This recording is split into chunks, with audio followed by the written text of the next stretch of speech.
तो आज की सीरीज में हम आफ्टर इफेक्ट के अंदर 3D लेयर्स को समझने वाले हैं कि 3D हम आफ्टर इफेक्ट में कैसे इस्तेमाल कर सकते हैं। मैं मानता हूं कि ये कोई 3D सॉफ्टवेयर तो नहीं है, बट आप फिर भी इसके अंदर 3D ऑब्जेक्ट्स को, शेप्स को एंड खुद के भी आइकन्स को 3D बना सकते हो।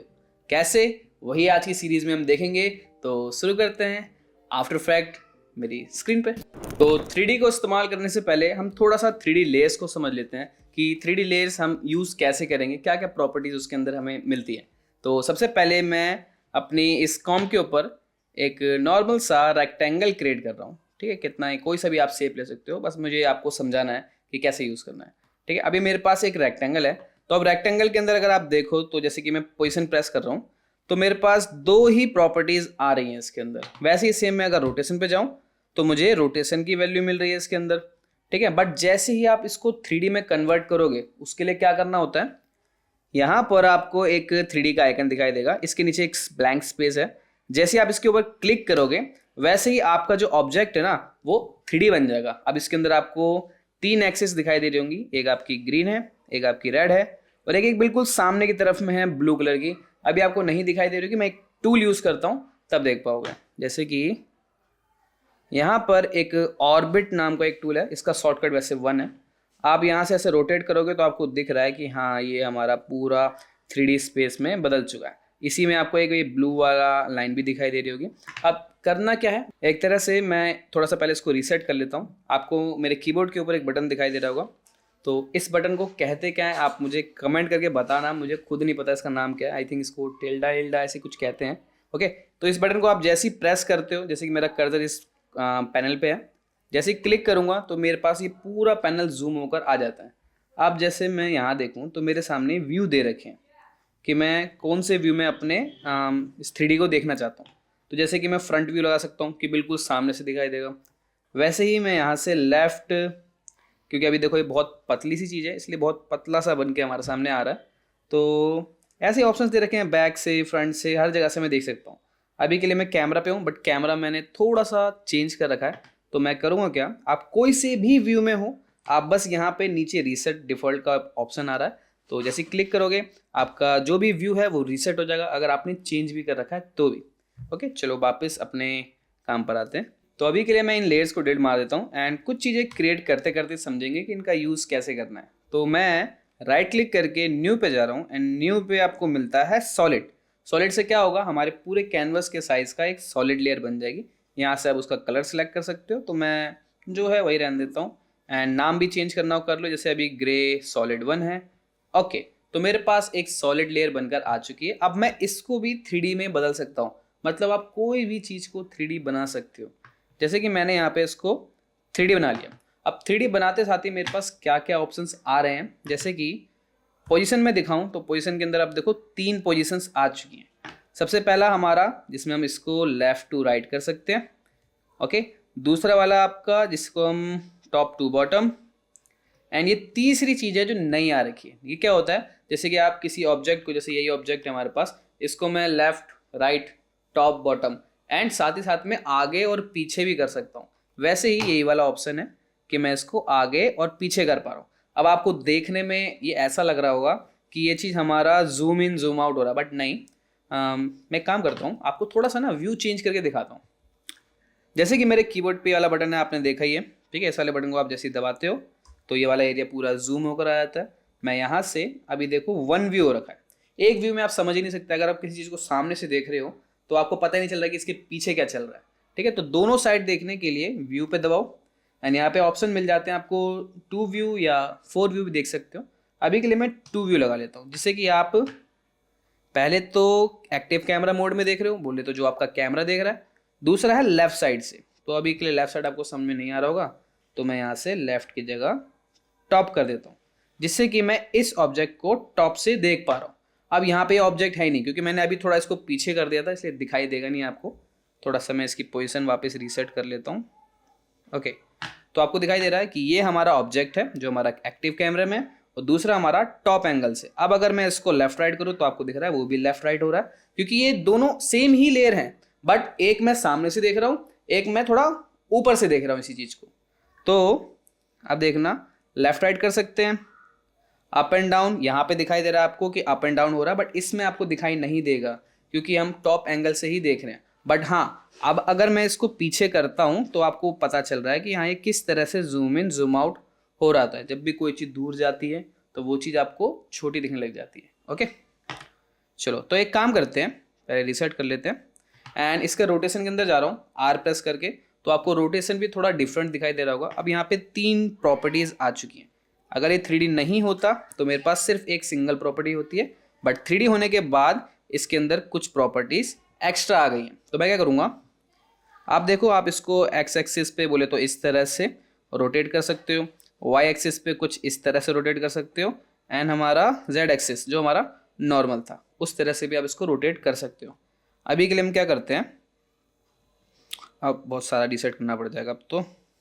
ओके, मैं इसको एक्स एक्सिस पे कुछ इस तरह से रोटेट कर रहा हूँ कि ये बिल्कुल 90 डिग्री पे आ जाए। बट एक चीज़ का ध्यान रखना, जब भी आप किसी तरह से रोटेशन कर रहे हो या पोजीशन चेंज कर रहे हो तो ये हमारे जो आइकन्स होते हैं, सॉरी ये जो हैंडल्स हैं हमारे 3D के, ये हमेशा टॉप में दिखाई दे रहे हो, जिससे कि आपको थोड़ा ईजी हो जाएगा इन सब चीज़ों को एडजस्ट करना। तो मैं काम कर रहा हूँ, इसको +90 की जगह -90 रोटेट कर लूँगा। ओके, अब यहाँ लिख देता हूँ, एक काम करते हैं, -90।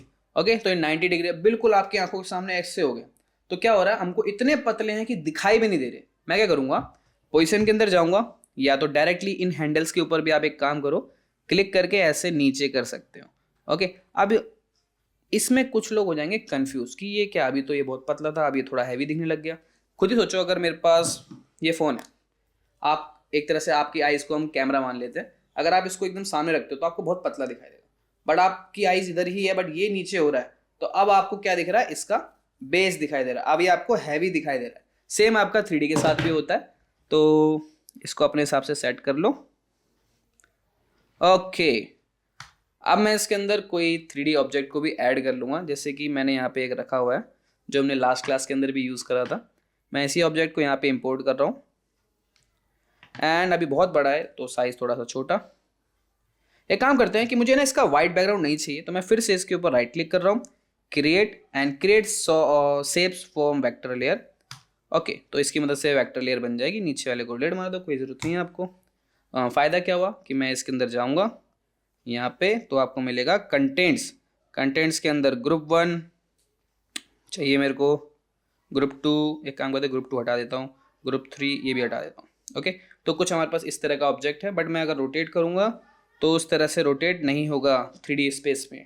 तो इसको हमें ज़रूरी है कि 3D बना दें, तभी ये 3D ऑब्जेक्ट के साथ में कंफर्टेबल होता है। ओके, तो इसी तरह से आप अपने मल्टीपल ऑब्जेक्ट्स को भी यहाँ पे अरेंज कर सकते हो। तो अभी के लिए मैं यहाँ पे चाहूँ तो इसको अप एंड डाउन जैसा भी, या तो यहाँ से आगे पीछे कर सकता हूँ। ओके, चलो एक काम करते हैं, थोड़ा सा ना, अगर 3D बना रहे हो तो लाइट्स भी बनानी ज़रूरी है। जैसे कि अगर आप अभी हमारी वीडियो देखोगे तो यहाँ पे मैंने एक लाइट लगा रखी है, यहाँ पे मेरे फेस पे रोशनी आ रही है। अगर मैं यहाँ पे अपना हाथ करूँ तो रोशनी थोड़ी बहुत है इस पर, बट अगर इस साइड चल जाऊँ तो ये बिल्कुल डार्क हो जाता है, क्योंकि इस पर लाइट नहीं पड़ रही है, मतलब शैडो बन रही है। तो वैसे ही शैडो हमारे ऑब्जेक्ट्स के अंदर बननी चाहिए, जिसके कारण वो ज़्यादा अच्छे से 3D लगता है देखने में। तो क्या करेंगे, यहाँ पे मैं राइट क्लिक करके न्यू एंड लाइट्स बना सकता हूँ। अब लाइट्स के अंदर आपके पास 4 ऑप्शंस होते हैं, जैसे कि एक स्पॉट लाइट है एंड और भी 2-3 लाइट दे रखी हैं। तो अभी मैं बनाऊंगा अपनी एम्बिएंट लाइट। जैसे कि आप देखो, अगर मैं इस कमरे में पूरे में अंधेरा कर दूं तो आपको कुछ नहीं दिखाई देगा, बट अगर आप प्रैक्टिकली सोचो, पूरा अंधेरा होने के बाद भी आपको थोड़ी बहुत चीज़ें आसपास दिखाई दे रही होती हैं। उसी तरह से हम उस चीज़ को कहते हैं एम्बिएंट लाइट। कुछ लाइटें टकरा टकरा के हमारे पूरे रूम में फैल जाती हैं। तो मैं यहाँ से एम्बिएंट लाइट बनाऊंगा, जिसको आप रख लेना ऑलमोस्ट 20 या 30% के आसपास, 26 रख लेते हैं। ओके, एंड यहाँ से ओके करते साथ ही देखो मेरा पूरा का पूरा सीन क्या है, एकदम डार्क हो गया, बट फिर भी आपको चीज़ें दिखाई दे रही हैं। बट अब मैं चाहता हूँ कि एक मेन लाइट बनकर आए मेरे पास। तो मैं यहाँ पे राइट क्लिक करूँगा, न्यू पे जाऊँगा, लाइट्स पे जाऊँगा, एंड यहाँ पे आप क्रिएट कर लो एक स्पॉटलाइट। पता ही होगा आपको स्पॉटलाइट क्या होता है। जैसे कि अगर कोई बंदा सिंगिंग कर रहा है या कोई भी कॉन्सर्ट वॉन्सर्ट है तो उसके ऊपर स्पॉटलाइट मारी जाती है कि उसका ही एरिया दिखाई दे एंड वो ही दिखाई दे, बाकी चीज़ों के ऊपर किसी का फोकस ना जाए। तो स्पॉटलाइट बना रहा हूँ, इसकी इंटेंसिटी थोड़ी सी बढ़ा लेना, जैसे कि 90-100 के आसपास आप रख सकते हो। एंड ओके करते साथ ही आपके पास यहाँ पे एक लाइट बनकर आ जाएगी। अब लाइट को अरेंज करने के लिए, जैसे मैंने यहाँ पे लेफ्ट व्यू रखा हुआ है, मैं यहाँ से इसकी हाइट वाइट एडजस्ट कर सकता हूँ, आगे पीछे जैसा भी आप 3D यूज़ करना चाहते हो पूरा कर सकते हो। ओके, मैं यहाँ से इसका फोकस चेंज कर सकता हूँ कि भाई मेरे ऑब्जेक्ट के ऊपर पड़े। हाँ, अब आप एक चीज़ देख रहे हो कि मैं लाइट मार तो रहा हूँ, बट लाइट के वजह से ना शैडो नहीं बनकर आ रही। थोड़ा सा इसका ऑर्बिट चेंज कर लेते हैं। यहाँ एक टूल है ऑर्बिट नाम का, मैं यहाँ से इसको रोटेट कर लेता हूँ। तो देखो यहाँ से लाइट आके इसके ऊपर टच हो रही है, बट फिर भी यहाँ पे शैडो नहीं आ रही है। तो हो सकता है कि हमारा शैडो का ऑप्शन ही बंद हो, मतलब हमारे ऑब्जेक्ट के पास इतनी पावर नहीं है कि वो लाइट को रोक पाए। अगर सोचो ये लाइट मेरे आर पार निकल जाए तो इस हाथ पे उजाला आएगा, बट अभी आ नहीं रहा। क्यों? क्योंकि इसके ऊपर लाइट आ ही नहीं रही है। वैसे ही मैं चाहता हूँ कि मेरा ऑब्जेक्ट है ना लाइट को रोके। तो उसके लिए क्या करोगे, इस पूरी लेयर को सिलेक्ट कर लो, या सिंगल को भी सिलेक्ट कर सकते हो, एंड यहाँ ऊपर लिख दो कास्ट शैडो। तो आपके पास ऑप्शन आ जाएंगे कि इस लाइट का तो कास्ट शैडो ऑन है, बट हमारे ऑब्जेक्ट का कास्ट शैडो ऑफ हो रखा है। मैं जैसे इसको ऑन करता हूँ तो आप देखोगे यहाँ पे शैडो बनकर आ चुकी है। अब इसको एडजस्ट कर लेते हैं। अच्छा, ये शैडो हमारी इतनी सी ही क्यों दिखाई दे रही है? लाइट के ऊपर डिपेंड करता है। तो मैं अपनी लाइट को एडजस्ट कर लेता हूँ, जैसे कि मैंने इसको यहाँ से थोड़ा ऊपर कर लिया। आप देखोगे जैसे जैसे मैं लाइट को चेंज करूँगा वैसे वैसे हमारी शैडो का एंगल भी चेंज हो रहा है। इस तरह से आप शैडोज बना सकते हो।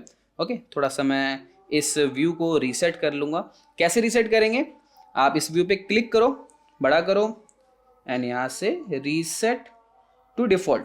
ओके, एक काम करते हैं, हल्का सा रोटेट रख लेते हैं जिससे कि आपको थोड़ा सा लुक दिखता रहे। ओके, आप चाहो तो मल्टीपल शैडोज बना सकते हो, जैसे कि मैंने यहाँ से एक और लाइट ली एंड फिर से स्पॉटलाइट बना रहा हूँ, बट इस बार मैं बना रहा हूँ अपनी ब्लू कलर की लाइट।